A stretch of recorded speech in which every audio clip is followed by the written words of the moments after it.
Hey guys, in this video I'm going to be previewing or reviewing the BitTorrent client utorrent. So straight away, as you can see, we've got some ads. It came with some bloatware as well, so you have to be careful when installing this program to not install the bloatware if you don't want it, which most people don't want the bloatware. There's also an upgrade button and upgrade to Pro tab. So straight away, there is a lot of advertisement or incentive to upgrade to Pro. There is also more reasons to upgrade to Pro. When you download and install the program straight away on their site, it gives you a small list of reasons to upgrade to Pro. So they're trying to make as much money off of this as possible. Truth be told, if you want to hear a load of good stuff about uTorrent, you're better off just going on to a different video, because I'm going to be talking about a lot of bad stuff as well as the good, but there is not many good compared to bad. So I've already talked about that. Let's go into the settings. So as you can see, one of the good things is there's a lot of settings. I'm going to quickly go through these. You can pause the video if you want and read these.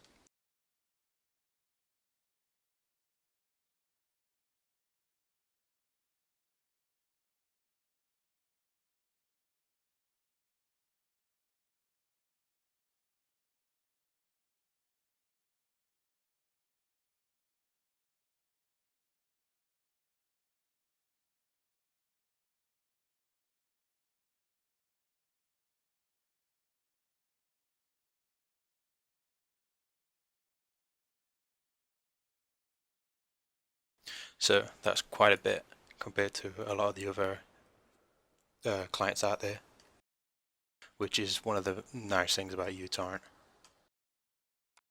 They also have a RSS downloader. I've talked about this in a few other reviews of different clients, but this one has smart episode filter, where the RSS downloader tries to figure out what episodes you've already downloaded, and it will try to just download the ones that you haven't downloaded.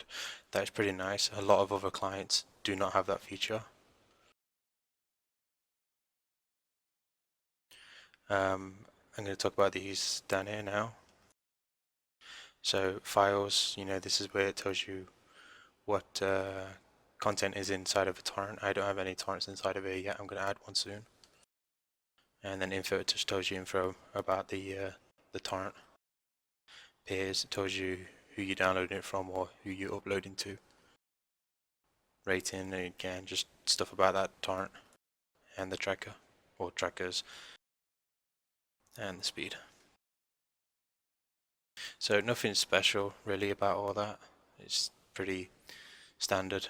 They do have a search feature where you can find torrents. I don't really use it. I think most people that use private trackers don't use this search feature.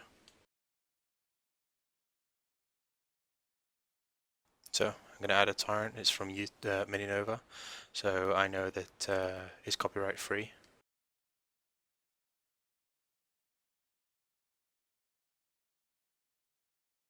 And this is the box where you can change a few of the settings. It's quite big and bulky. Truth be told, the contents used to be under here, so it was not as bulky, but it's depending on your personal preference. You may like it like this, or you may like it like before. So you can select what you want to download and what you don't want to download. There's buttons to select all and select none, and just tells you a bit of information about it. You can change the name, you can add a label, add to the top of the queue, skip a hash check, and start torrent straight away. Create a subfolder, so when you download this, it will create a folder normally called the name of this torrent, and all the content is inside of that. So pretty standard stuff. Again, just information about the torrent or the tracker and all that. This is normally just by right clicking and then going down to the properties on that torrent. Some people will tell you to fiddle with these options. Really, you don't need to. They try to say that it's going to increase your speed, but it's not. The 0 is the default, which is basically unlimited, so it's not capping the speed. And again, just nothing special really. So I'm going to start downloading this. And it's asking me if I want to go to Pro. So they really are pushing, the limit of this. And as you can see, here's the torrent. You can stream it if you've got Pro. That's what that box was just a second ago. Truth be told, this is not the only client that can stream. So I really do recommend a different client if you want to stream and you don't want to upgrade to Pro. But then again, you could always just get this cracked.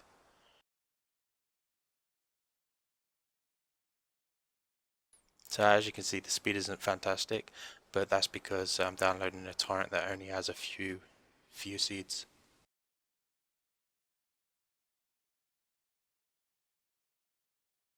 One of the good things about utorrent is the amount of columns that you can have. As you can see, there is a lot of them. More than any other client that I've seen. But would I recommend utorrent? No. Most people do use utorrent, so what utorrent has done is they made it so people using utorrent will connect to utorrent first above all other people. So if let's say there's 3 people, 2 of them have utorrent, one of them has qubit torrent, and they both two people, one from utorrent and one from qubit torrent, is downloaded from someone that's got utorrent. A bit confusing. Hopefully you guys can follow. Basically, most of the speed is going to go to the people that have utorrent because they have the same client, and utorrent is programmed like that. So there are a few incentives for using this. There are a few good things for using this, but it's just not worth it. It's quite often, utorrent will install malicious or malware on your computer, so be wary of that.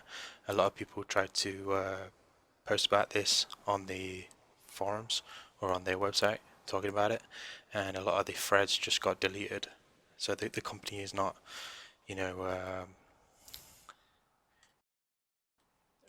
it's not a brilliant company. They need to start sorting their stuff out. A lot of people have started to move away from utorrent as time goes on. It's not an open source program, so people can't really just look at the code and see what's going off. A lot of people still use the older version. The most popular one is 2.2.1, or they use 1.8.3.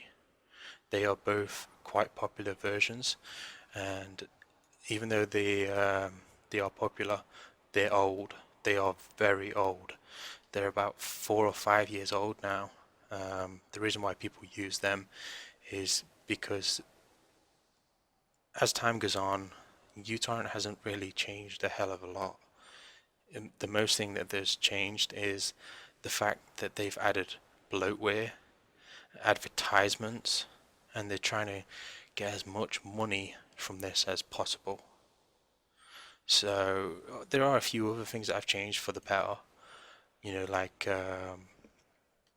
they've helped prevent peers or seeds leaking, which is quite an important thing for private trackers.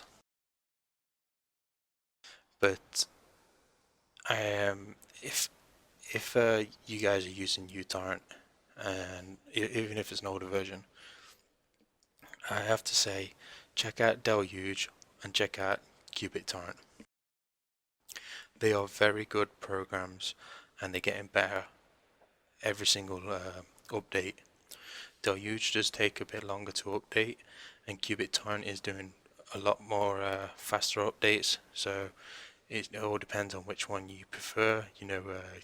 Deluge focuses on a few other things, while qubit is trying to focus on performance and all this, um, and steady, fast patches and all that.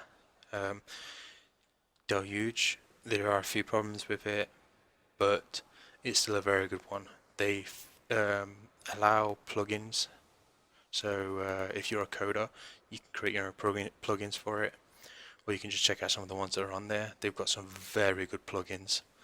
One thing that I really don't like about utorrent is the way that the labels are handled, and right now this is completely messed up as well. They tried to change it so that you can move the directory for each label, the saved location of each label, and they just didn't get it right. Deluge handles the labeling system better than any other client out there, and it's a plugin. Some guy that is not associated with Deluge, he's just a user. He created it, and it's just an amazing plugin.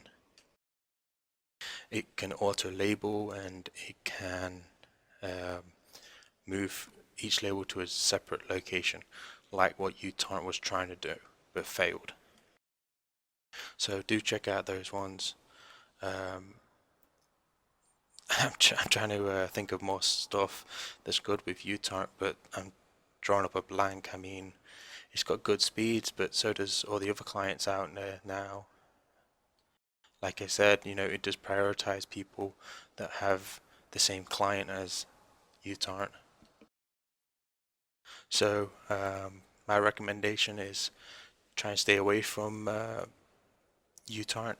Check out qubit and Deluge. It's becoming they're both becoming more and more popular as time goes on.